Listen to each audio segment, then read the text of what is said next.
Adri, boa tarde. Pronto. Está gravando? Agora sim, prof. Então, vamos lá. Então, boa tarde a todos, boa tarde a todas, boa tarde a todos. Eu querendo ser Conceição Evaristo, né? Vocês estão vendo? Então, boa tarde, pessoal da disciplina, curso de extensão. É um momento, como eu falei para vocês, um momento assim bem especial, porque a gente está recebendo essa professora que é uma professora, além de ser uma pessoa muito querida, uma super profissional, tem desenvolvido um trabalho de pesquisa maravilhoso na área, é orientanda de um cara que é muito bacana, que é o Leandro, da UFMG. Então, eu vou apresentar a Ana Paula para quem não conhece, e depois eu vou passar, então, para ela, que vai partilhar com a gente um pouco aí do que ela tem aprendido ao longo desses anos sobre português como língua de acolhimento. Então, a Ana Paula de Araújo Lopes, é doutoranda no programa de pós-graduação em estudos linguísticos da Universidade Federal de Minas Gerais, onde ela possui o mestrado, né, em linguística aplicada, graduação em letras, inglês, português e suas licenciaturas pela Universidade Federal de São João del Rei, e atualmente ela é professora nessa universidade, na UFSJ, e colaboradora da Universidade da Geórgia, atuando na área de português, língua adicional estrangeira, do programa Flagship Portuguese, espero que esteja correto, nessas duas universidades, né? Na Federal de São João del Rei, ela é coordenadora geral e de português da Rede Andifes, Idiomas Sem Fronteiras, e também coordena os cursos de português para candidatos ao programa de estudantes, convênio de graduação PEC-G, e participantes dos programas BRACOL e BRAMEX, além de coordenar o posto indicador local do exame para proficiência, para certificação de proficiência em língua portuguesa para estrangeiros, o CELPE-BRAS. Tem experiência no ensino de língua portuguesa como língua adicional, tendo atuado no módulo de acolhimento no eixo de língua portuguesa do Programa Mais Médicos para o Brasil, do Ministério da Saúde e do Ministério da Educação, em convênio, né, os dois juntos. E como professora de português e língua adicional para os candidatos ao programa de estudantes, convênio de graduação, PEC-G. Desde 2018, ela é membro das comissões de internacionalização e coordenação de línguas da Universidade Federal de São João del Rei, tendo participado da elaboração do Plano de Internacionalização de 2018 a 2021, da Política Linguística da mesma universidade, e que foi aprovada em 2018, tendo participado ainda da elaboração do Eixo Estrutural Internacionalização do Plano de Desenvolvimento Institucional, o famoso PDI, da UFSJ, de 2019 a 2023, está em ação ainda, né? Atua como aplicadora da parte oral, também, além de ter sido avaliadora da parte escrita do exame CELPE-BRAS, selecionada em chamada pública do INEP. Pesquisa e trabalha como português como língua de acolhimento, PLAC, para imigrantes de crise deslocados forçados. Participa da Associação Mineira de Professores de Português como Língua Estrangeira, atuando como suplente no Conselho Fiscal, de 2019 a 2020. A Ana Paula tem experiência na área de linguística aplicada, atuando principalmente nos seguintes temas: português como língua adicional, português como língua de acolhimento, imigrantes deslocados forçados no Brasil, imigrantes em crise. Então, aqui é só uma amostra do que essa mocinha, jovenzinha assim, já fez e faz, tem feito realmente um trabalho, como eu disse para vocês, uma pessoa muito engajada e muito capaz, tem muito a partilhar com a gente, por isso eu passo então para a nossa querida convidada, a professora Ana Paula de Araújo Lopes, que então vai falar um pouco da língua portuguesa como língua de acolhimento. Ela disse que é uma conversa inicial, que eu disse para ela que todos nós aqui estamos iniciando no tema, então é para sensibilizar, para provocar. Então eu acho que é isso que ela vai fazer quando fala que é uma conversa inicial. Então, Ana Paula, agora é com você. Muito Muito obrigada. obrigada. Eu estava esquecendo de agradecer, né? Muito Não, eu que obrigada. tenho que agradecer esse convite.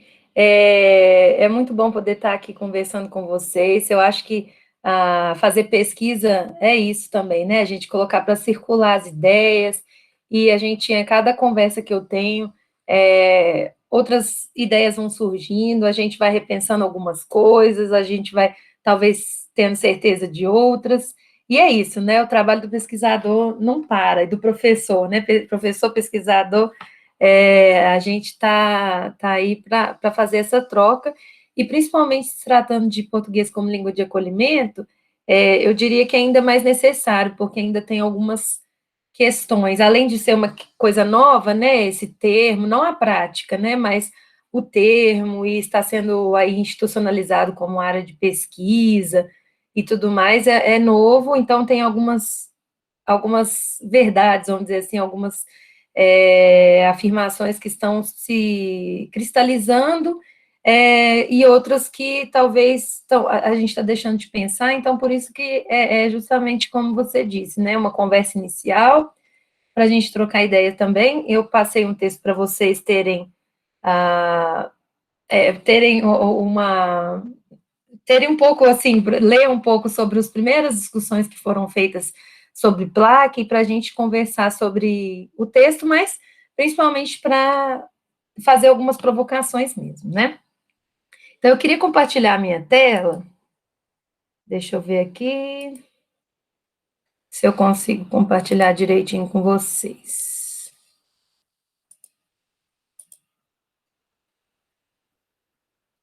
Quando aparecer, vocês me falam, porque eu acho que no Meet eu não... Tá aparecendo. Ok. Tá aparecendo, né? Sim, Tá. sim. Então, aqui, né, o título, como eu disse para vocês aqui. Vou passar. Por que não passou? Deixa eu ocultar isso daqui. Agora sim. Então, eu não sei até que ponto vocês estudaram a questão dos migrantes, mas eu vou fazer uma passagem geral aqui nos instrumentos legais, né, principalmente internacionais, que regem as migrações atualmente, porque quando a gente trata desse público, né, de migrantes, obviamente que, assim como tudo no mundo atual que a gente vive, né, tem legislação regindo os nossos processos de mobilidade. Então, eles não estão isentos disso, na verdade, eles estão no olho do furacão, vamos dizer assim, né? Porque o migrante, o refugiado, diria, assim, com base em leituras, né, sobre os estudos de refugiados, estudos de deslocamento forçado, eles estão ali na ponta questionando essas fronteiras, né, invisíveis e visíveis e outras invisíveis que nós temos, principalmente num mundo que é constituído por estados-nação, né, essa construção imaginária, né, dos territórios.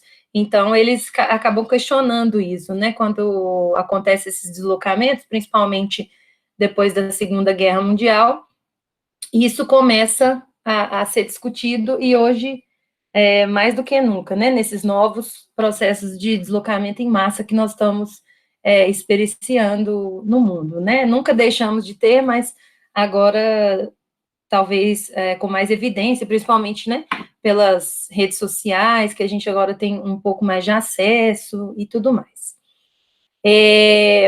Então, eu vou dar uma passadinha nesses instrumentos e depois eu vou querer fazer uma perguntinha para vocês, só para a gente se comunicar um pouco mais, né? Já que a interação aqui pelo computador fica difícil, eu não vejo vocês. Então, se fosse presencialmente, né, a gente poderia trocar melhor, mas no momento não tem condições, né? Então, eu vou depois fazer uma perguntinha para vocês. Mas, em primeiro lugar, né, então, vocês devem conhecer, eu já tenho ouvido falar sobre o Alto Comissariado das Nações Unidas, que é o Acnur, né, que foi instituído em 1950 pelas Nações Unidas, né, então no cenário, portanto, pós-guerra, e que dá pela primeira vez uma visibilidade para esses refugiados da Segunda Guerra Mundial, né. E quando em 51, surge, então, um Estatuto dos Refugiados pela primeira vez na história, e que define o que seria, portanto, esse refugiado. E é uma definição muito estrita, né, porque ela está diretamente relacionada aos acontecimentos ocorridos antes de janeiro de 1951. Portanto, refugiado seria reconhecido aquelas pessoas que tiveram que se deslocar aí em decorrência da guerra, e somente isso, né, já foi pré-estabelecido ali. Então, essa convenção fala sobre os direitos, a situação jurídica dessas pessoas e tudo mais.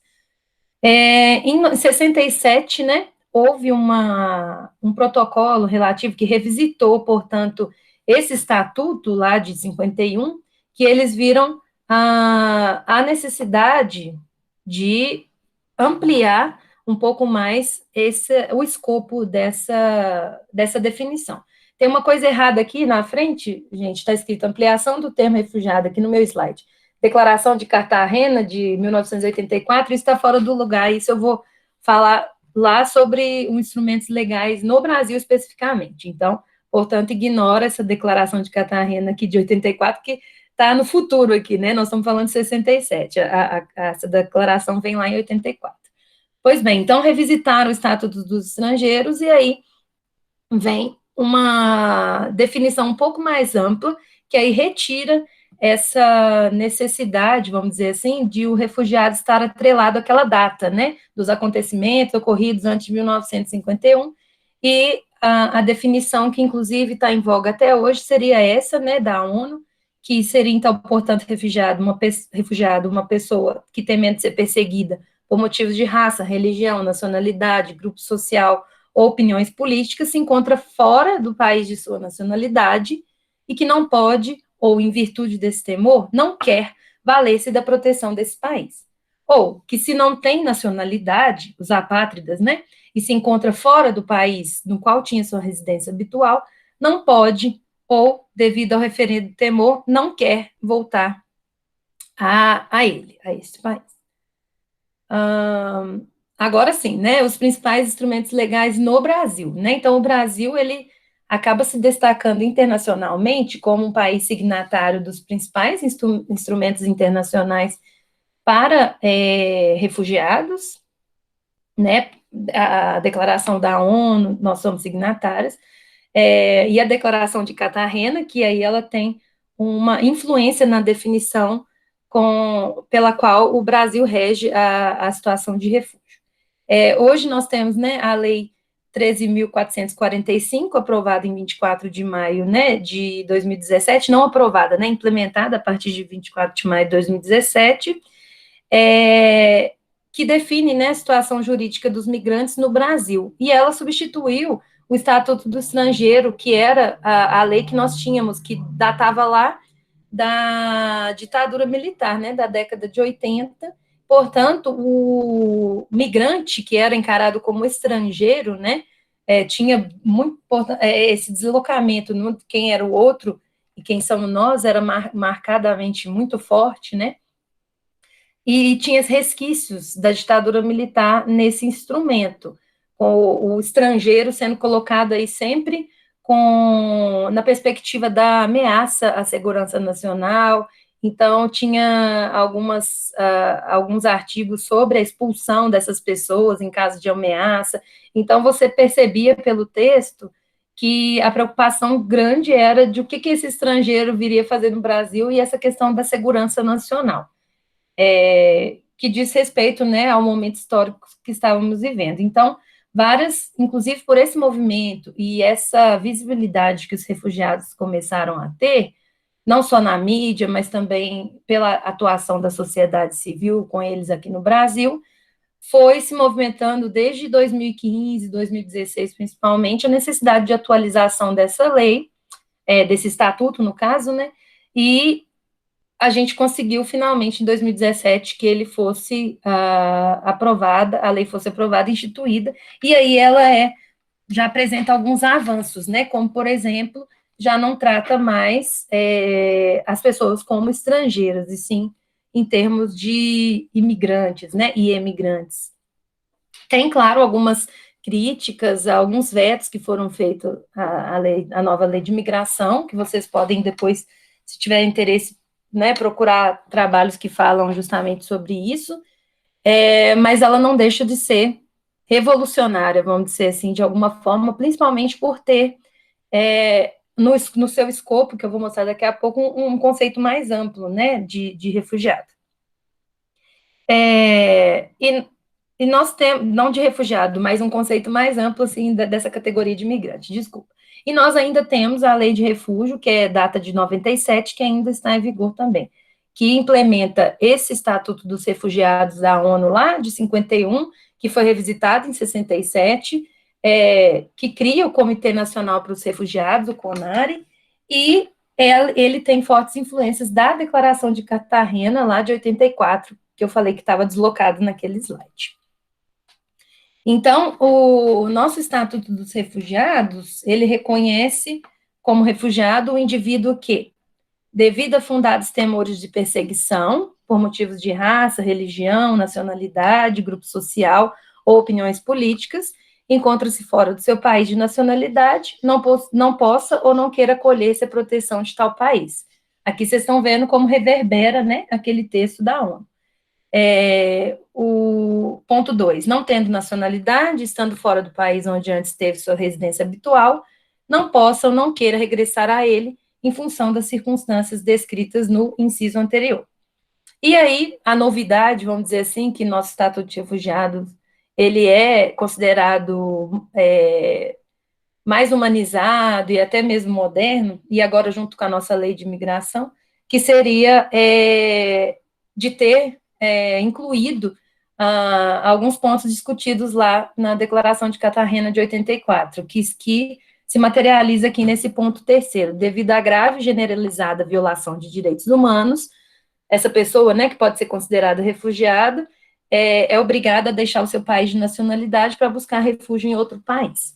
Por isso que o Brasil consegue, né, a gente conseguiu, no escopo da nossa legislação, criar, principalmente a partir de 2010, quando a gente começa a receber os haitianos aqui, né, devido ao terremoto que aconteceu lá, e também a forte presença do Brasil no Haiti, né, não foi só, os haitianos migraram para cá não só por uma simples coincidência, mas a gente já tinha algum tipo de relação com eles, né, principalmente por uma missão, a MINUSTAH, né, a missão da ONU, que o Brasil estava bem forte, a presença do Brasil no Haiti. Então, a partir desse momento, 2010, que marca mais ou menos esse novo momento de migração no Brasil, o Brasil consegue fazer alguns emaranhados aí legislativos para poder conseguir abarcar essas pessoas, né, no seu estatuto, nessa cláusula, principalmente, né, da grave e generalizada violação dos direitos humanos. Portanto, é considerado um país progressista, o nosso país, ainda que tem muitas questões a serem discutidas, né, e isso é uma coisa que a gente tem que pensar, né, já que a gente vê alguns problemas e sempre tem que melhorar,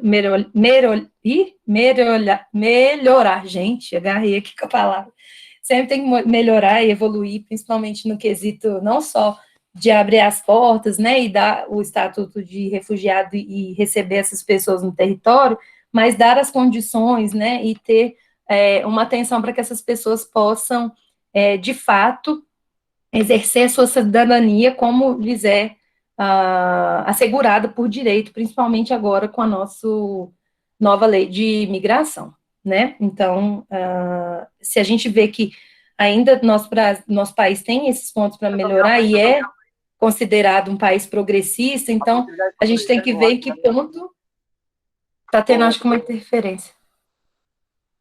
Oi? Vou continuar, então. Então, a gente tem que ver as necessidades, como que está sendo discutida, se o Brasil, ainda com essas questões, é um país progressista, né? Então, se a gente for pensar aqueles países que são ainda retrógrados, né, que encaram o migrante realmente como uma ameaça para a segurança nacional, ou aquele que vai roubar as oportunidades dos seus nacionais e tudo mais, então a gente percebe como ainda a questão é complexa, né? E, ao mesmo tempo, a gente obviamente que tem que passar pelas questões jurídicas, como eu falei, principalmente porque o migrante, ele está lá na ponta, né, e ele só vai, por exemplo, o refugiado vai ser aceito, vai ter seu status de refugiado reconhecido ou não, definido por uma legislação internacional, né, e que ela é aplicada em cada país, aí, de acordo com a soberania nacional daquele país. Então, pode ser que nem todos os países tenham a mesma interpretação sobre o que é um refugiado, né, a gente tem que também problematizar, porque essas categorias jurídicas, né, essas definições, elas não são estáticas. Na verdade, elas não são a verdade, né, e elas podem muito bem ser modificadas, como a gente viu, né, até mesmo pela pressão da população, dos estudiosos e tudo mais. Então, eu trouxe para vocês aqui uma primeira provocação sobre isso, né? Segundo o Bertrand aí, né? Alguns migrantes são refugiados e alguns refugiados são migrantes. Seus perfis são entrelaçados e evoluem através do tempo. Um refugiado que não mais retorna ao seu país de origem, mesmo quando todas as condições que asseguram um retorno seguro são dadas, é ainda considerado um refugiado? E um migrante que foge da fome, da segregação, da humilhação de sua aparência étnica, não é um refugiado? Né? Então, a gente vê uma linha tênue aí, e que é uma problematização que está sendo feita, principalmente pelos estudos de imigração forçada, de que os refugiados, eles recebem uma atenção especial, especialmente por esse processo histórico lá da Segunda Guerra Mundial, portanto, uma população europeia, né, que recebeu essa atenção e que recebeu esse olhar mesmo da comunidade internacional, e eles têm uma legislação específica para eles, mas até que ponto você colocar a situação de migração de uma pessoa dentro de um escopo, se é suficiente, né? Se a gente não está deixando de fora pessoas que estão em situação análoga, né, ao refúgio, que são aqueles pressupostos que a gente viu de perseguição, de várias outras coisas, de não poder retornar ao seu país, mas que muitas vezes não são considerados como refugiados, não são considerados como,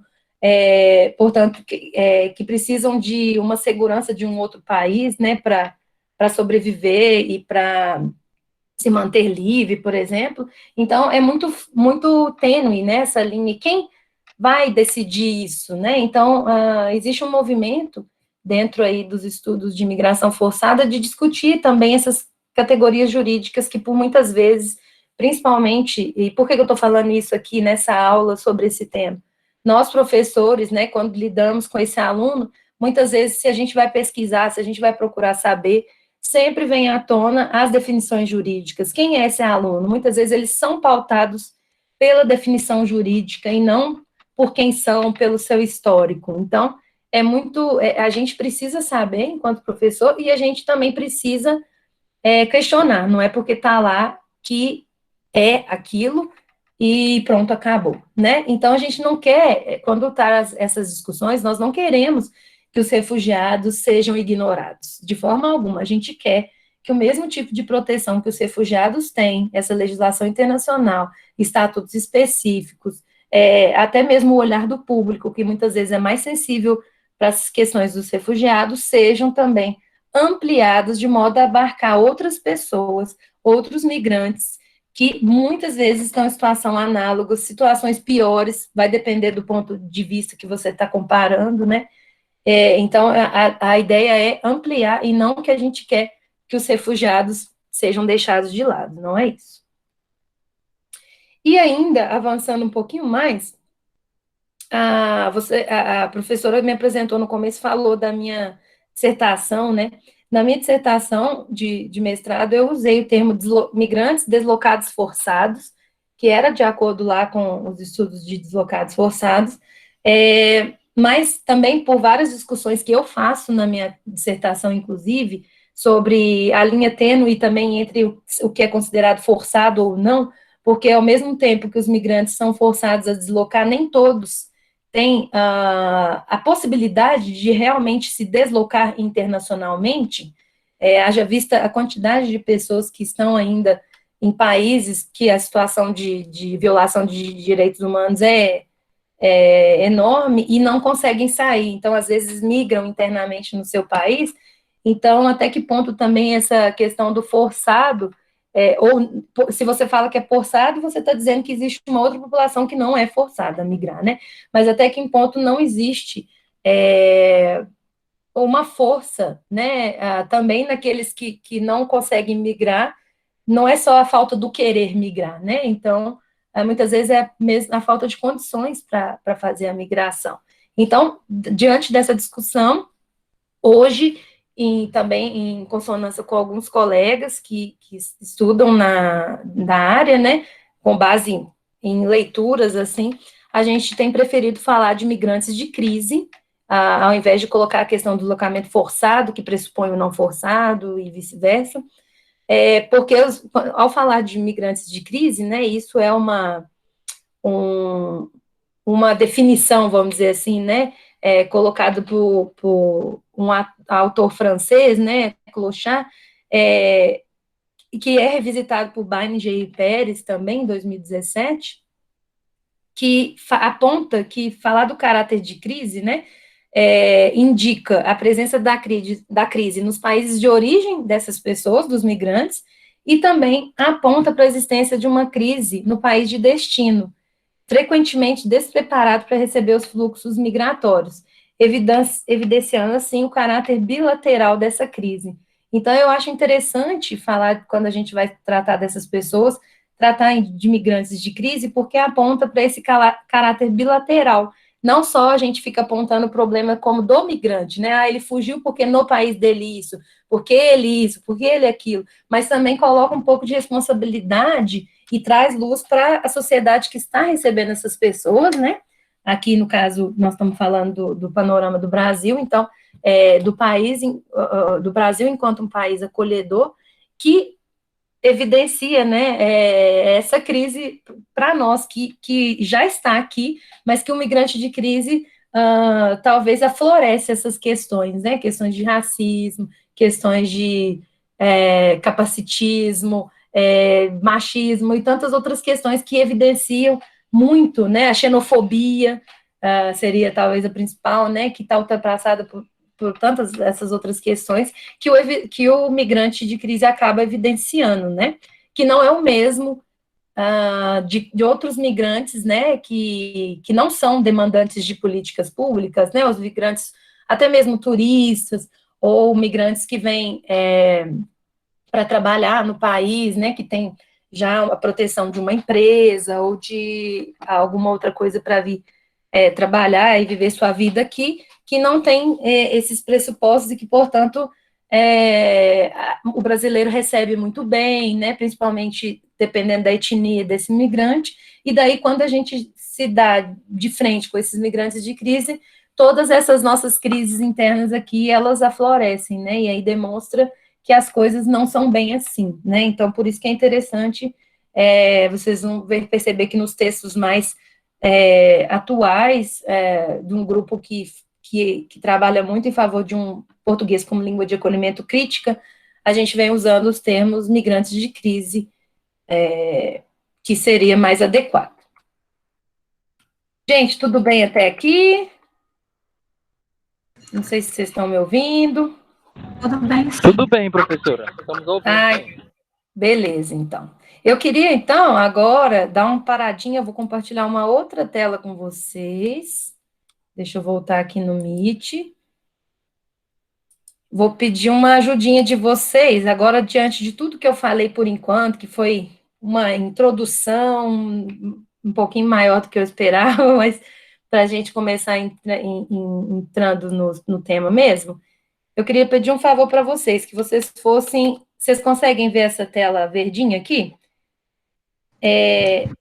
Eu queria que vocês fossem lá no www.mente.com, né, e vocês vão colocar o código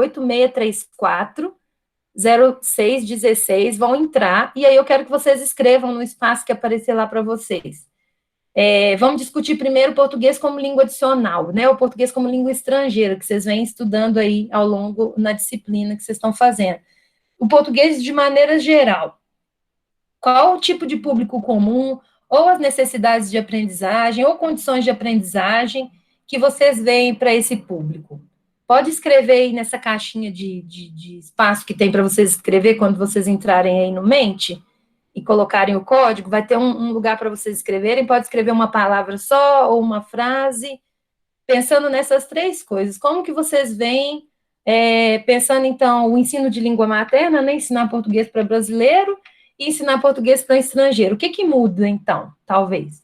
Joguem aí, um brainstorm, e não vai aparecer o nome de vocês, então vocês podem escrever qualquer coisa que vier à mente, o que vocês quiserem, o que vocês acharem mesmo, de público, de necessidade de aprendizagem ou de condições de aprendizagem.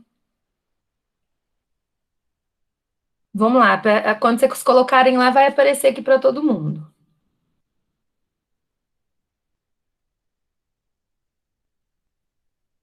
Ó, tá aparecendo.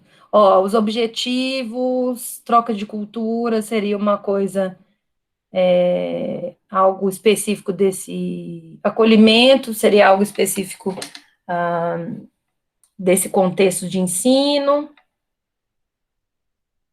que mais? Ainda não estou falando especificamente desses migrantes de crise. Estou falando de forma geral, por enquanto. Velocidade no aprendizado, talvez por estarem aqui no país, né, a velocidade muda, talvez é isso que a pessoa quis dizer, as necessidades do estudante, refugiado, já veio em mente na pessoa, herança cultural, interessante, troca de culturas, a mediação, vida financeira, como a língua é ensinada, que eu acho que talvez seria justamente o ponto aí mais que difere, né, a língua, o português como língua materna e o português como língua adicional, né, a perspectiva, né, de como essa língua é ensinada, né, as necessidades são diferentes, com certeza. Sobrevivência, muito interessante, inserção, caridade, comunicação, respeito, muito bom, gente. Condições de vida,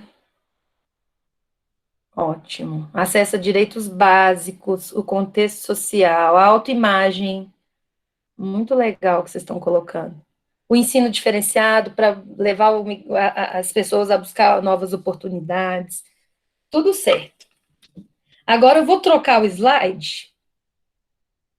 Quem tiver lá dentro do Mente, vai até aparecer para vocês uma atualização falando que eu troquei de slide, vocês atualizam aí. Agora, tendo em mente, português como língua de acolhimento. Lembra talvez do texto que vocês leram, mas também das coisas que eu falei aqui. Então, como que vocês definiriam o público? Quais seriam as semelhanças ou diferenças, portanto, desse ensino com esse que vocês acabaram de falar, do PLA de maneira geral, e talvez por que plaque? Então, pensando em tudo nisso, o que que vem na cabeça de vocês? Vulnerabilidade, já apareceu. Os refugiados, coexistência. Os deslocamentos, né? Questão dos imigrantes deslocados aí. Desnaturalização, muito bom. Coexistência, amor, para acolher, esperança, crise social, humanidade, empatia, crise política, vulnerabilidade, já falei, né? Integração social, renovação, sensibilidade, didática específica, renovação, né? Voz. Esse azul que eu coloquei no fundo ficou ruim, né? Para ler as palavras, devia ter colocado um branquinho aqui. Vamos ver se tem mais alguma coisa. Ajuda, alteridade, adaptação, um método adaptativo, olha que interessante, né? A adaptação, método adaptativo, crise 2 vezes. Muito interessante, gente. 3 vezes, né? Crise social, crise política. Novas oportunidades para acolher. Preconceito. que evidencia, né, infelizmente. União. Muito bom, gente. Então, daqui a pouco, quando a gente avançar um pouquinho mais, a gente vai voltar nessa conversa, nessas palavrinhas, nessas definições de vocês. Obrigada pela contribuição. Eu vou deixar lá, se alguém ainda estiver escrevendo, depois, quando eu voltar, vai aparecer lá, tá? Não vamos perder nenhuma colaboração. Então, por que eu estou remexendo isso? Porque agora nós vamos começar a falar especificamente do plaque, né? Que bicho é esse, né? Que coisa é essa, né? Então, só para terminar um pouquinho essa parte da legislação, né? Então, aqui, quando estava sendo discutido a proposta da nova lei de imigração, né? Como que saía, né, nos jornais, a posicionamento até mesmo do governo, né? Nova lei de imigração é dinâmica, flexível, moderna, diz o presidente do CONARE, né? Define que a proposta do governo estava em tramitação, né, na Câmara, é estratégica para o país. Pensa nessa palavra, estratégica, né? Apesar de o Brasil ter implementado nas últimas décadas políticas importantes no tocante à migração, ao refúgio, se caracterizando como um país inovador, humanista e de acolhida humanitária, considerada por parte da comunidade internacional, organismos internacionais e a ONU, ainda hoje temos uma legislação ultrapassada. Então, é aqui quando o Brasil começa a se reconhecer nesse lugar paradoxal, né, de estar aí com uma lei de refúgio, né, de 97, já mais avançada, que o refúgio era visto de uma forma aberta, inclusive até para acolher pessoas em situação de, que não só refugiado, né, mas a sua lei de imigração, que chamava, né, Estatuto do Estrangeiro, estava desatualizada. Então, o Brasil se viu meio que numa crise quase que política ali, nesse lugar, e aí ele começa a aceitar essas sugestões aí de renovação dessa lei. Eu trouxe aqui essas imagens, que eu não sei se vocês vão lembrar, que principalmente em 2015 elas rodaram muito na internet. Se vocês quiserem comentar aí no chat da aula, depois a gente pode ver, se vocês chegaram a ver, principalmente a foto dessa menininha, que foi uma criança, né, de 4 anos, que... ele é uma menina mesmo, né? Que levantou a mão achando que a câmera que estava apontando para ela era uma arma. Então, como que a criança, né, vivendo no meio desse conflito ali na Síria, e é uma foto de 2012, mas que ela circulou bastante em 2015, que foi quando também aconteceu, infelizmente, a morte dessa criança síria, que apareceu na Turquia, né, e que fizeram várias montagens com essa criança e trazendo à tona essa discussão, né, de até onde, né, o que mais precisa acontecer para que, né, os países tenham reconhecido esse lado, né, de que existe uma crise humanitária e que o direito de migrar deveria ser um direito, né, que todo mundo deveria ter o direito de ir para onde quer que fosse. Obviamente que a gente sabe que tem essas limitações de Estado-nação que complicam as coisas, mas é um paradoxo, né, do nosso mundo atual de globalização, em que você visitar outros países, conhecer outras culturas, ter novas experiências disso, daquilo, aprender vários idiomas, é uma coisa tão valorizada, tão falada, e ao mesmo tempo, essas pessoas que às vezes precisam migrar num ato de desespero, né, dependendo da situação, no limite, né, da situação, encontram aí fronteiras fechadas e tem que partir para deslocamentos dos mais precários possíveis, e a gente vê aí pessoas morrendo, crianças, que grande parte, mais da metade dos deslocados do mundo inteiro são crianças menores de 18 anos, então é um paradoxo, né, gente? É algo para a gente pensar e sempre estar de olho discutindo, porque nós, professores de plaque, estamos aí no meio, né? Só uns números atualizados, né, e falando disso aí, dessa grande atenção que os refugiados recebem, né, talvez vocês venham falar muito desses números, né, 79,5 milhões de deslocados em 2019, é o número mais atualizado que a gente tem. Eu estou curiosa para ver os números agora de 2020, né, que vai sair esse ano, geralmente sai em junho esse relatório do Acnur. E vamos ver se a pandemia, né, teve algum impacto nesses números, se diminui ou se aumenta, como é que é, né? Talvez se permanece o mesmo tanto, mas esses números são de 2009, que é um relatório de junho do ano passado, né? Então, quando a gente fala em 79,5 milhões, não são todos refugiados, são a maioria, 45,7 milhões de pessoas são deslocadas internas, ou seja, aquelas que não conseguem sair do seu país por motivos que a gente não vai saber, né? A gente teria que fazer um trabalho bem mais aprofundado para saber se é falta de recurso para migrar, se é o apego à terra, né, gente? Porque também não é assim, não é tão fácil quanto parece, né? Se acontece um conflito hoje, por exemplo, no Brasil, não é todo mundo que tem condição, nem vontade, nem a predisposição, nem a saúde mental, sei lá, para arrumar suas malinhas e, tá, vou migrar para não sei aonde, né? Não é tão simples assim. Então, isso acontece com essas pessoas, né?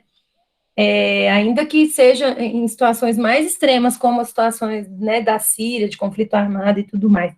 26 milhões são refugiados, 4,2 milhões são solicitantes de asilo, que estão aí espalhados em esses campos de refugiados e tudo mais. E esses são os números que o Acnur reconhece, pode ser que tenha mais, tá? E uma coisa que vai contra, né, o que a gente vê muito na mídia, é que quando a gente vê, assim, os migrantes invadindo a Europa, não sei o quê, a gente vê que não são os países mais desenvolvidos que mais recebem esses migrantes, são os países em desenvolvimento ou não desenvolvidos que mais recebem esses imigrantes. Cerca de 84% dos países que recebem esses migrantes de crise são países em desenvolvimento ou até mesmo não desenvolvidos. Aqui no Brasil, vou passar rapidamente, né, de refugiados, a gente tem esse número, a maior parte dos refugiados, a gente tem Síria, República Democrática do Congo, Colômbia, mais de 80 mil solicitações que nós tivemos em 2018, 60 mil foi só de venezuelanos, né, gente, que os venezuelanos aí já estão aparecendo, começa a aparecer lá nos relatórios do Alto Comissariado das Nações Unidas, ali tem no primeiro quadrinho, 4,5 milhões dessas pessoas são só venezuelanos. Aqui no Brasil, portanto, solicitantes de refúgio, a maioria da Venezuela, depois segue com pessoas do Haiti e de Senegal. A migração venezuelana, em números, a gente tem reconhecido oficialmente um número bem menor. Vocês que assistiram lá a mesa do Leandro, né, sobre os direitos linguísticos, vocês viram, então,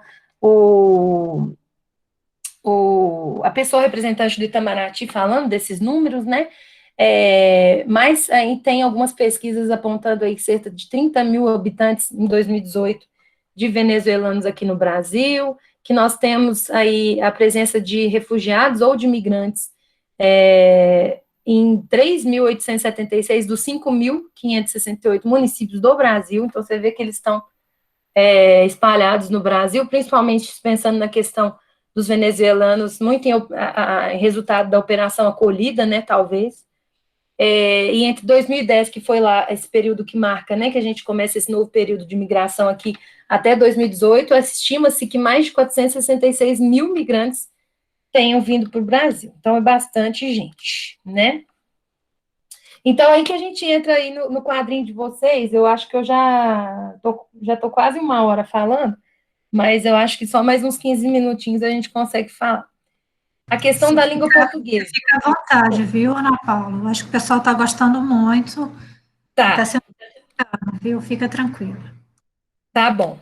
Porque eu queria porque eu acho que eu não poderia falar, a gente não pode falar da língua, porque a língua ela não está isolada, né? Das relações de poder, das relações que estão acontecendo no mundo, principalmente se a gente está falando da língua para esses migrantes, né? Então, a gente está nesse bolo aí. Então, a gente tem que partir desses questionamentos maiores, ou partir do menor e depois ampliar, para a gente enxergar onde nós estamos, né?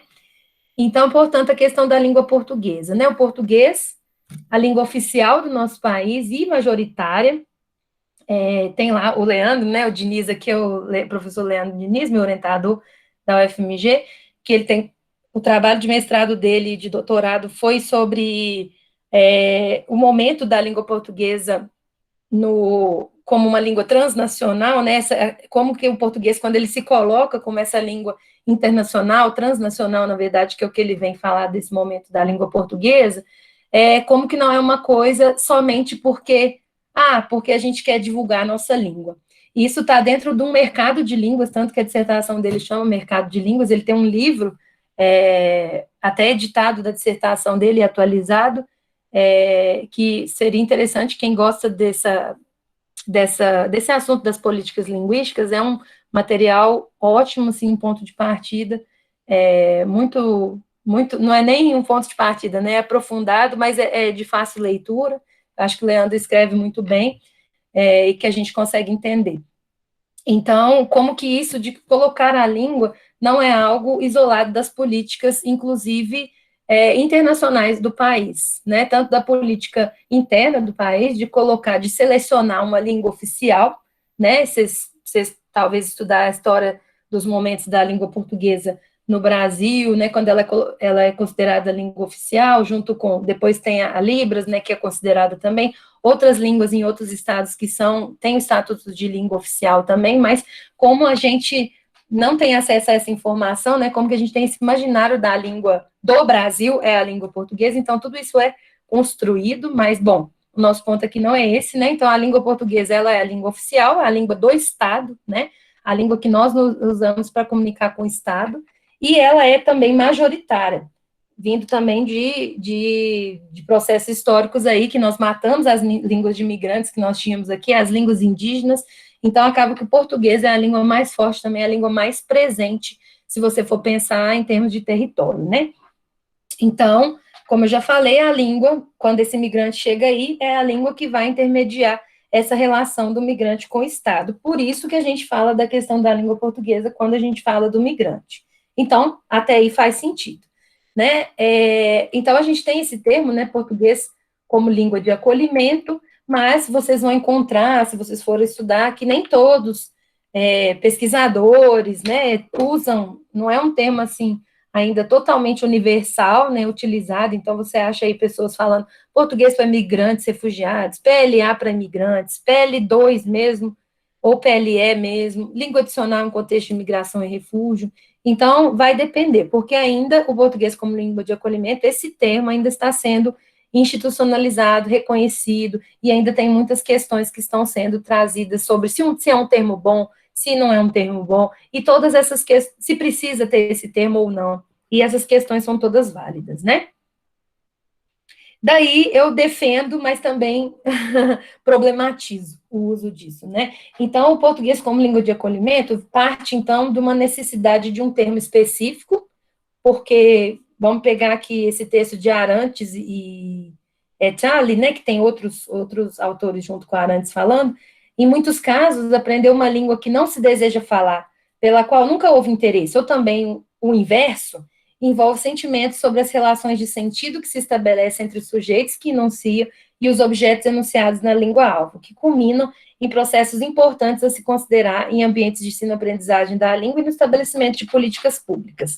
Então, esses autores defendem esse termo para visibilizar, né? Então, olha, uma orientação explícita para lidar com esses desencontros sem pretender chegar a uma espécie de denominador comum que vá neutralizar a ponto de que não se reconheça as diferenças, né? Então, eu acho interessante essa colocação desses autores, né, que falam assim, que talvez ter um termo como português como língua de acolhimento mostra a necessidade, se tem a necessidade de um termo específico, é porque talvez alguma coisa tenha aí que está acontecendo, ou às vezes é o público que a gente tem que chamar atenção, mas que é uma orientação talvez explícita, né, já de logo no nome, para a gente lidar com esses desencontros, mas sem querer chegar a um denominador comum, né, de neutralizar essas diferenças, ou seja, de dizer, tá, língua de tratar o português como língua de acolhimento é isto, ou o migrante é isso, ele precisa disso.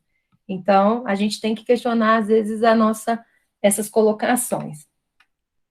Se a gente fala em português como língua de acolhimento, a gente tem que pensar, acolhimento, o que a gente entende sobre acolhimento, né? No senso comum, acolher é dar a outro o que ele supostamente necessita, né?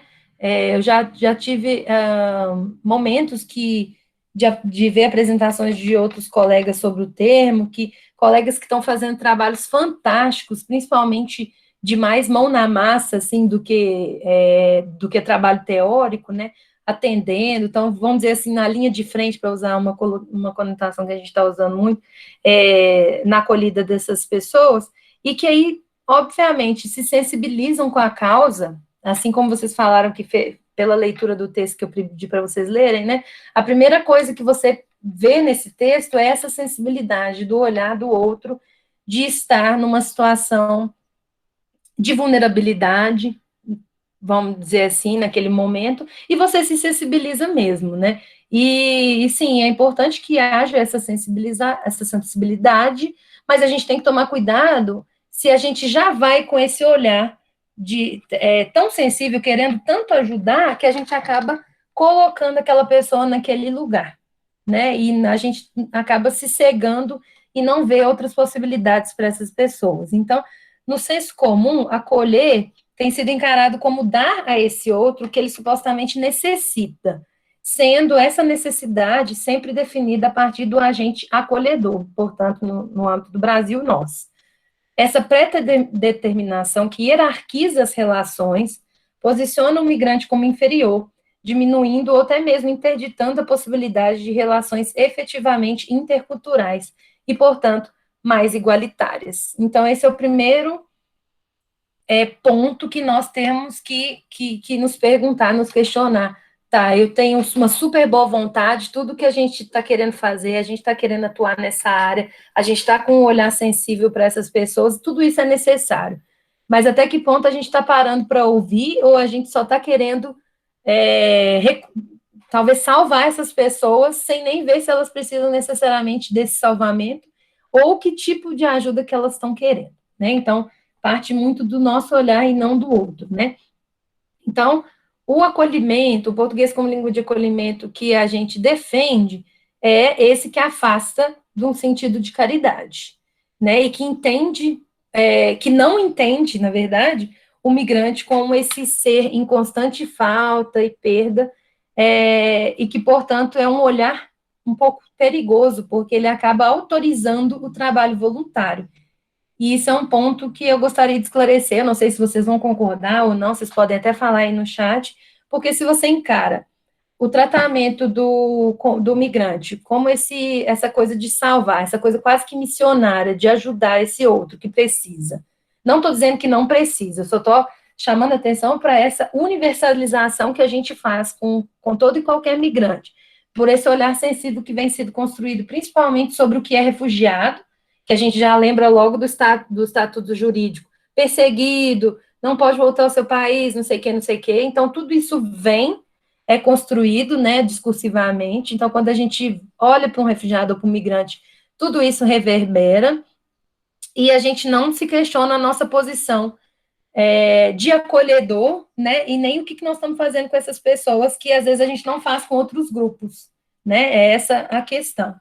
Então, se você entende esse ato como caridade, bondade, e o Brasil é humanitário, como disse lá o cara do Acnur, né, e tudo mais, se a sociedade civil que está fazendo esse trabalho, fazendo de forma voluntária, tudo ok, porque se é um trabalho de caridade, mais pessoas vão querer ajudar, e ninguém problematiza por que essas pessoas, por exemplo, não estão recebendo salário para fazer isso. Por que o professor, ou ainda, pior, por que pode ser qualquer pessoa que faça esse trabalho? Se é o ensino de língua portuguesa, a gente não está aqui formando professores de português língua adicional, por que o professor, para o migrante, não precisa? Pode ser qualquer pessoa que está numa ONG, que, gente, não me entendam mal, estou fazendo um trabalho fantástico, um trabalho que o Estado deveria estar preocupado em fazer, ainda mais com uma legislação dessa que se diz humanitária, avançada e tudo mais. Então, por que pode, de certa forma, ser qualquer pessoa, apesar que a gente sabe, tem que reconhecer alguns esforços de alguns órgãos, né, tentando formar professores até mesmo de língua de acolhimento, o Estado de São Paulo, por exemplo, que já fez alguns cursos, mas por que ainda no imaginário nosso ainda qualquer pessoa que pode ser. Então, a gente acaba colocando esse migrante em segundo plano. Já que é para ajudar, qualquer coisa tá bom. Vamos colocar entre aspas assim, tá? Essa fala.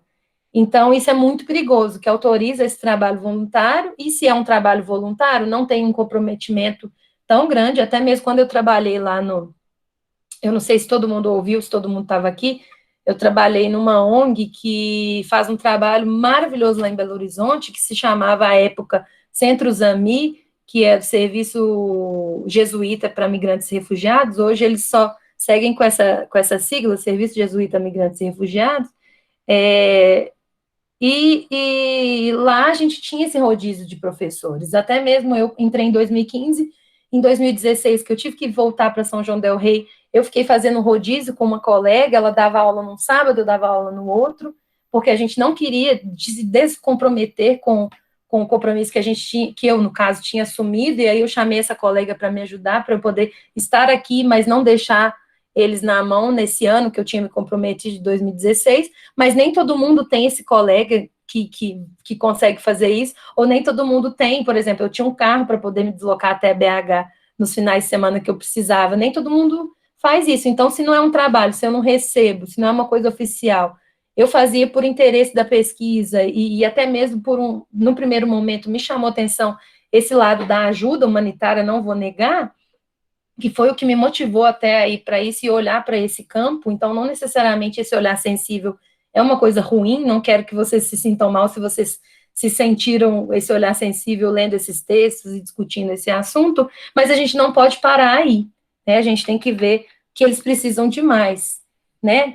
E isso tudo pode estar pautado por esse discurso da falta, que eu pincelei lá na minha dissertação, e depois o Leandro, né, Diniz, com uma outra orientanda dele, a Amélia Neves, escreveram esse texto fantástico que está na revista X da UFPR. Depois, se vocês tiverem interesse de ver esse dossiê de 2018, que é muito interessante, que fala, tem textos ali de diferentes cenários do ensino de português, língua adicional para grupos minoritarizados, e aí os migrantes dentro, né, mas também fala texto sobre PLA para surdos e outros, mas sobre esse texto especificamente, que eles elaboram mais sobre esse discurso da falta. O que seria isso?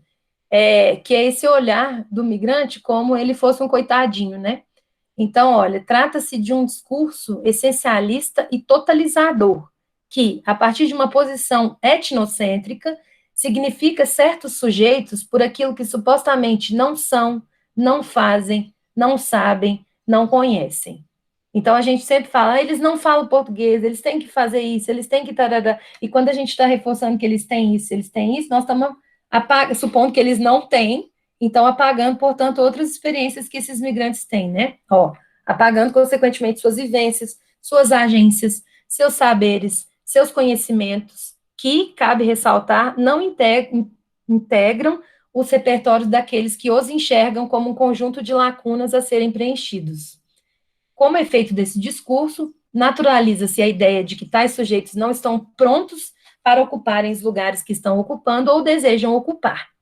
No caso específico do ensino de PLAC para grupos minoritarizados, muitas vezes encontra-se naturalizado, por exemplo, o imaginário de que o acesso a certas práticas letradas em português garantirá o acesso a posições sociais mais valorizadas socialmente, quando, na realidade, essa não é uma condição necessária e nem suficiente, né? Que foi o que a gente discutiu no começo, que vocês viram lá na fala do Leandro, quando ele apresentou o material, né?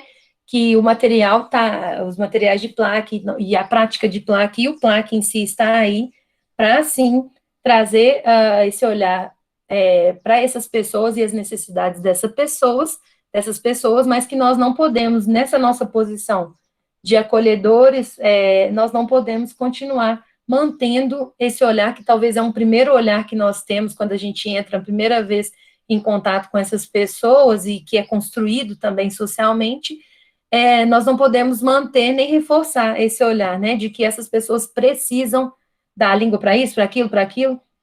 Eu tive uma aluna mesmo, não foi minha aluna específica, na verdade, foi a aluna de um colega, quando eu estava lá no serviço jesuíta, que ela veio e esse colega me contou meio confuso, assim, que essa aluna era haitiana, ela era professora de inglês no Haiti, antes de migrar para o Brasil, e ela estava falando como que uma escola de inglês, que ela deixou currículo, uma das desculpas para não contratar ela é que ela não falava português, ela estava aprendendo português, ela tinha um português básico ainda. E aí, esse professor ficou sem saber como explicar isso para a aluna, né? E a aluna estava, assim, super motivada a aprender português, porque aí ela ia, sim, poder continuar atuando na mesma área que ela atuava no país dela enquanto professora. E a gente discutiu aí uma série de ações que esse professor poderia fazer na sala de aula para tentar demonstrar para esses alunos que não necessariamente é isso, e que talvez parte de uma questão de um racismo, né, por ser uma mulher negra, ou ainda esse discurso da falta, né, que pauta no nosso olhar, nossa, é refugiado, então é sofrido, então é isso, vai me dar trabalho, ou ainda, como ele é tão sofrido, não tem nada a acrescentar, né, e a gente sabe que as escolas de idioma, muitas vezes, fazem até mesmo propaganda, né, gente, de professores que são nativos, que não falam língua portuguesa, e que aí o aluno vai ter que se virar para falar a língua estrangeira, porque o professor não entende português, e isso, muitas vezes, é propaganda dessas escolas. Então, por que quando uma migrante haitiana, que já era professora, tem conhecimento da língua, vai buscar esse emprego, o que eles colocam como empecilho que ela não sabe falar português? Então, alguma coisa está errada aí. Então, tudo isso está perspassando, e nesses momentos, então, por isso que a gente diz aqui, Leandro e a Amélia dizem, né, que não necessariamente essas práticas letradas em português vão garantir o acesso a determinadas posições sociais mais valorizadas, e que muitas vezes isso é passado por migrante, e o migrante repete isso, às vezes até com uma esperança, né, e aí isso traz uma certa conotação de obrigação da aprendizagem da língua portuguesa, né, enquanto talvez o que eles precisam se dedicar mais talvez, a se posicionar mais, se agenciar mais, discutir essas questões, ou mostrar para esse empregador que ele tem esse conhecimento, né, e não só ficar nessa de que, é o português, então, bom, eu vou lá aprender língua portuguesa, depois eu volto aqui. Não vai conseguir um emprego da mesma forma, né, então, o nosso aluno precisa entender esse processo histórico brasileiro, de várias outras questões, como eu já falei, do racismo, da xenofobia, do machismo, para que ele entenda que posição que ele ocupa nisso tudo. E aí ele saber lutar contra, fazendo uso da língua portuguesa, se ele quiser, mas também fazendo uso dos outros recursos que ele tem, né? Então, Leandro e eu também já nos arriscamos a uma certa definição de língua de acolhimento, né? Que a gente pensou tudo isso que eu falei com vocês e a gente tentou colocar em palavras, né? O que a gente entende. Então, português como língua de acolhimento seria essa que se dedica, essa área, talvez, né, que se dedica à pesquisa, também o ensino de português para migrantes, né, com destaque para esses deslocados forçados, ainda em 2018, a gente ainda estava usando deslocados forçados, né, mas se a gente pudesse trocar só mesmo para uma linguagem mais inclusiva, a gente colocaria migrantes de crise, que eu já discuti com vocês aqui, né, que estejam em situação de vulnerabilidade, que não tenham o português como língua materna, né, e o objetivo é a produção e circulação de saberes linguísticos discursivos, que, em última instância, contribuam para produzir e democratizar mobilidades e multiterritorialidades, fazendo face a processos de reterritorialização precária. Então, o que seria reterritorialização precária, né? Segundo a Bison, quando você muda, vamos pensar aqui na migração mesmo, você saiu de um lugar, foi para outro, mas isso pode ser num âmbito não só espacial, físico, mas também numa outra dimensão, talvez discursiva, mais abstrata, de uma noção de território. Então, isso pode ser tanto, né, essa migração de sair de um país e ir para outro, ou você sair de uma cidade e ir para outra, que é uma situação mais explícita, mas como outras situações mais abstratas, às vezes dentro de uma relação entre colegas de trabalho ou coisas assim, quando você está num novo território, seja ele físico, ou seja ele dessa dimensão abstrata, e você consegue agir por você mesmo, você consegue se colocar com as suas próprias palavras, você consegue demonstrar o que você sabe, colocar seu ponto de vista, fazer escolhas por si só, você está diante, então, de uma reterritorialização, ou seja, uma ressignificação desse território de uma forma não precária, ou seja, você mesmo tem noção das suas condições e você se coloca, você se reterritorializa, toma para si esse território de uma maneira tranquila.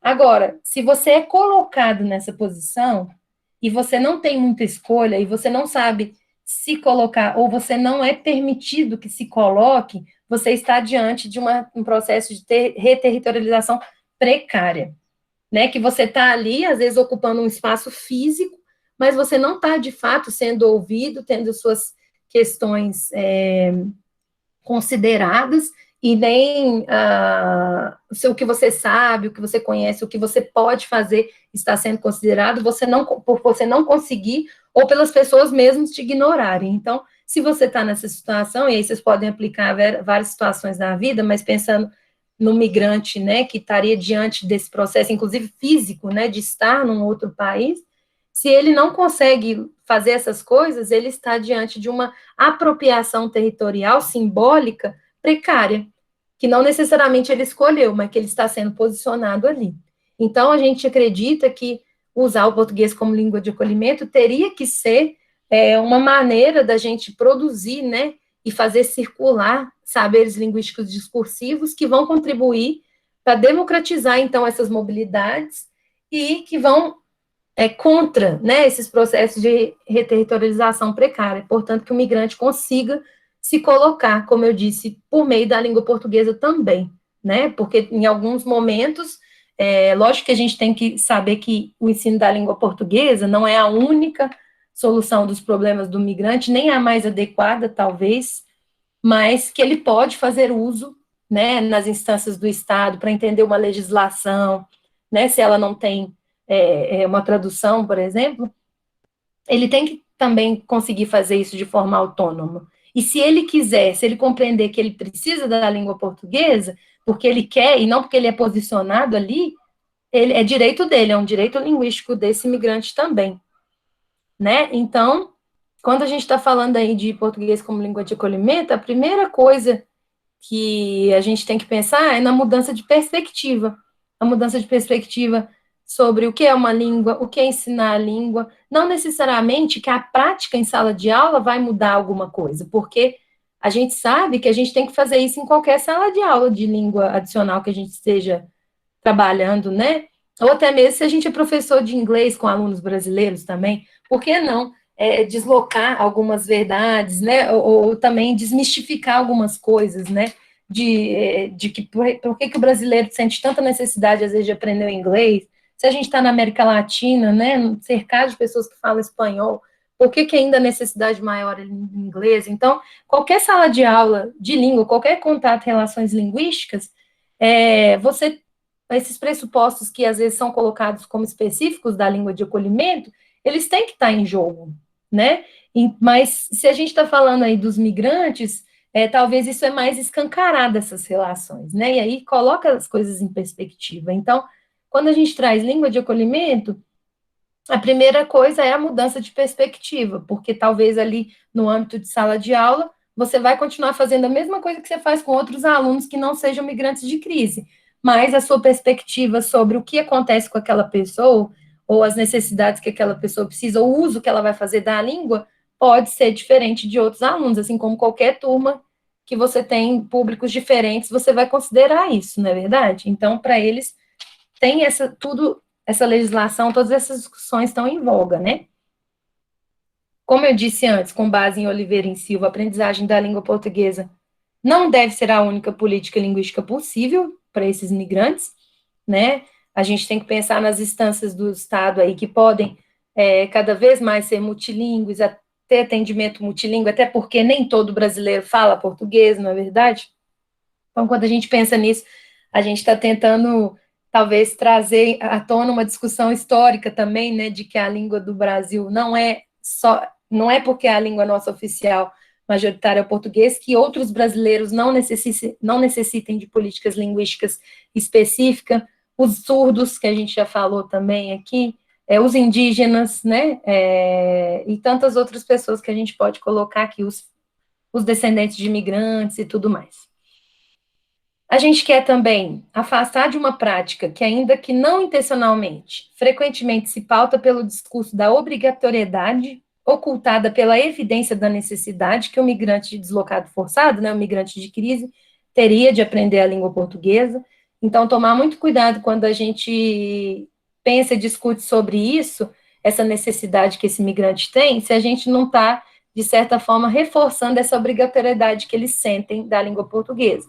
A língua portuguesa sim, pode ser necessária em alguns momentos, mas o migrante tem que saber que é porque ele está nisso aqui que nós estamos discutindo. E não só porque para você viver num país X, você tem que falar a língua Y, né? Porque, como a gente já falou no começo da nossa conversa, muitos imigrantes vivem aqui no país e nunca precisaram, talvez, falar português, ou fala um português super simples, só para fazer determinadas coisas do cotidiano, e vida que segue, consegue emprego, continua aí suas carreiras, não sofrem, talvez, xenofobia. E por que com esses migrantes o discurso já vem pronto, né?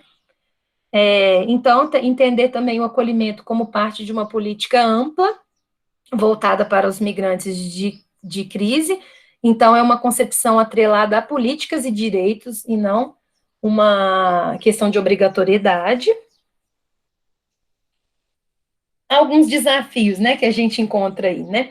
A própria institucionalização incipiente, né, do PLAC, que é também uma institucionalização incipiente do PLA, né, português como língua adicional ou estrangeira, de maneira geral, é ainda uma área que tem aí vários especialistas, né, nós já citamos aqui até mesmo o Leandro, Ana Cecília Bison, na Unicamp, mas que não necessariamente ocupam, né, dentro das universidades. A gente ainda não tem apenas 4 universidades que oferecem o curso de português língua adicional como uma formação, ou poucas universidades que ainda têm disciplinas sobre português língua adicional ou estrangeira, e menos ainda, às vezes, as que oferecem esses cursos, né, para imigrantes, não só para imigrantes, mas migrantes de maneira geral, né, não só os de crise. Aqui mesmo na UFSJ, a gente recebe alguns alunos estrangeiros desde 2009, mas muito poucos, assim, têm visibilidade da área, né, muitas pessoas na própria instituição não sabem que existe isso, muitos alunos de letras nunca ouviram falar de que é uma possibilidade de atuação, né, o português como língua adicional, aqui dentro da minha própria universidade. Então, a gente está se movimentando, principalmente nos últimos anos, para visibilizar isso, né. Então, o PLAC está atrelado aí à própria falta de visibilidade do próprio PLA de maneira geral no Brasil, que apesar de já ter um certo status, ainda não tem políticas específicas de formação e de cadeiras, por exemplo, dentro dos cursos de letras de professores específicos da área, né, com cursos abertos especificamente para essa área. Então, tem ainda a necessidade de políticas para a formação desses profissionais de maneira geral. Outra coisa, os professores muitas vezes não se enxergam como agentes realizadores de políticas linguísticas, às vezes apenas como implementadores, mas o que nós fazemos em sala de aula, as nossas ações, elas acabam repassando aquelas noções que nós temos do que é uma língua, o que é ensinar uma língua. Então, nós somos, sim, realizadores dessas políticas linguísticas de maneira horizontal, né, não de maneira vertical das instâncias do Estado, mas nós estamos aqui nas horizontalidades fazendo política linguística, né, com as nossas escolhas. E a gente sabe que, talvez no âmbito do língua de acolhimento, essas escolhas das horizontalidades, elas têm efeitos nas verticalidades. Haja vista a própria aprovação da lei de migração, né, que é uma demanda que já era antiga, mas que começa a ser debatida, principalmente depois da chegada desses migrantes no Brasil, de 2010, e aí essa movimentação na horizontalidade acaba refletindo aí na verticalidade com a aprovação, a pressão da sociedade civil, dos próprios migrantes e a aprovação da lei, né? Então, o nosso trabalho não é trivial, né, gente? A superação ainda dentro do língua de acolhimento, a superação dessa expectativa do voluntariado. Eu acho que a gente precisa ter um reconhecimento de que é necessário valorizar, até mesmo financeiramente, esses professores que estão fazendo esse trabalho, e ao reconhecer isso, isso vai acabar tendo repercussão na formação. Então, se nós vamos pagar o profissional, a gente vai pagar um profissional que é capacitado, então tem que investir na capacitação, né? Então, quem vai dar aula para esse imigrante não vai ser mais quem puder, qualquer um, né? A gente talvez comece a caminhar para pessoas que queiram se formar nessa área, pode ser até as mesmas pessoas que estão lá na ponta, que às vezes nunca deram aula de língua adicional na vida, que podem se formar para tal, né, se gostam de fazer isso, mas que passem por essas questões para que o ensino seja da melhor maneira possível para esse imigrante, que eles também merecem, é direito deles, né, ter um ensino de qualidade também, e que vá contemplar todas essas discussões que nós estamos fazendo aqui, né. A implementação de fóruns para troca de experiência, como esse aqui que nós estamos fazendo, é importantíssimo, né, para a gente, principalmente, discutir o que tem que estar sendo feito aí nessas horizontalidades, né. O desenvolvimento de materiais didáticos, né, inclusive depois eu posso deixar o link para baixar o material que nós estamos fazendo, né, o Vamos Juntos, que vocês viram a apresentação do Leandro, quem talvez perdeu e não viu, que é um material muito interessante, que aí ele apresenta ainda, eu ouso dizer, alguns avanços até para os materiais do português de língua adicional como de forma geral. E, para a gente terminar, finalmente caminhando para o final, e aí eu vou retomar lá as palavrinhas de vocês antes de a gente finalizar, que vocês escreveram no slide para mim. A gente tem que pensar aí na aprendizagem do idioma, né, como um direito do imigrante, não como aquele dever, né, sem esses romantismos e sempre questionando o nosso local, né, da onde a gente fala e que papel que nós estamos ocupando ali, né, que a gente, enquanto está em sala de aula, a gente está representando, de certa forma, se você é um professor brasileiro, pode ser que alguns estrangeiros deem aula para eles também, mas se você é um professor brasileiro, nativo da língua, falante de língua portuguesa, muitas vezes você vai representar o Estado, às vezes, para aquele aluno, né, a representação de Brasil, que às vezes ele tem, às vezes é o professor, né, se ele não convive com tantos brasileiros no dia a dia, porque isso pode acontecer também. Então, a nossa posição, a maneira como a gente coloca as coisas para eles é muito importante também, né? Então, por isso que a gente tem que sempre estar discutindo isso, a questão da obrigatoriedade, que a gente pode estar munindo nossos alunos para lutar da forma correta, né, que eles precisam, né, da maneira melhor que a gente tem ao nosso alcance, né? A necessidade, portanto, que existe de investimento em política de formação docente em PLA, de maneira geral, e que o PLAC não deve ser encarado como um conceito acabado, mas ele deve ser problematizado o tempo todo, né, gente? E ainda pensar, como já trouxe algumas colegas como anunciação, de que a língua de acolhimento, muitas vezes, pode não ser o português para esses estudantes. Às vezes, eles convivem com as suas próprias comunidades e que o português é uma língua que eles usam assim fora para se comunicar, mas que é a língua de acolhimento, que sente isso que a gente às vezes pensa que seria o acolhimento, é a própria idioma deles, né? Então, agora, só para a gente fazer um contraponto, e aí que eu quero escutar de vocês mesmo, o texto que vocês leram foi o primeiro texto, nossa, desculpa que está meio deslocado aqui no slide, foi o primeiro texto que circulou no Brasil, usando já esse termo, português como língua de acolhimento, e aí eu queria ouvir de vocês, não sei como a professora quer organizar isso, se os meninos podem abrir o microfone, se vocês podem abrir e falar, ou se vocês querem falar no chat, e repassar o que mais chamou a atenção de vocês nesse texto, e se vocês problematizaram a partir dessa minha fala, ou viram alguma coisa nesse texto que vocês acham que talvez precisa ser problematizado, precisa ser olhado de outra forma. Eu quero ver os contrapontos, talvez, que vocês viram aí, e aí nós vamos voltar depois no slide, quando vocês colocaram o que é o PLA de maneira geral, e o PLAC de maneira específica. Mas uma coisa de cada vez. Primeiro, vocês que leram esse texto, que é um texto lá de 2013, estava no auge dessa migração dos haitianos, muitas falas fortes aí que ele apresenta. A partir dessa minha fala agora, o que vocês leram, o que vocês já pensavam antes? Quais os pontos que vocês conseguem enxergar entre essas duas coisas?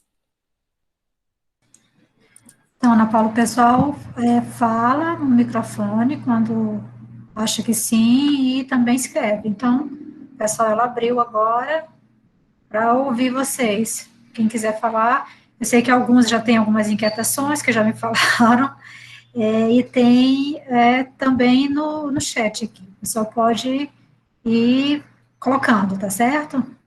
Não sei se a gente encerra o vídeo, né, a gravação, e passa para outro momento, que é o momento da discussão, não sei, o que vocês acham?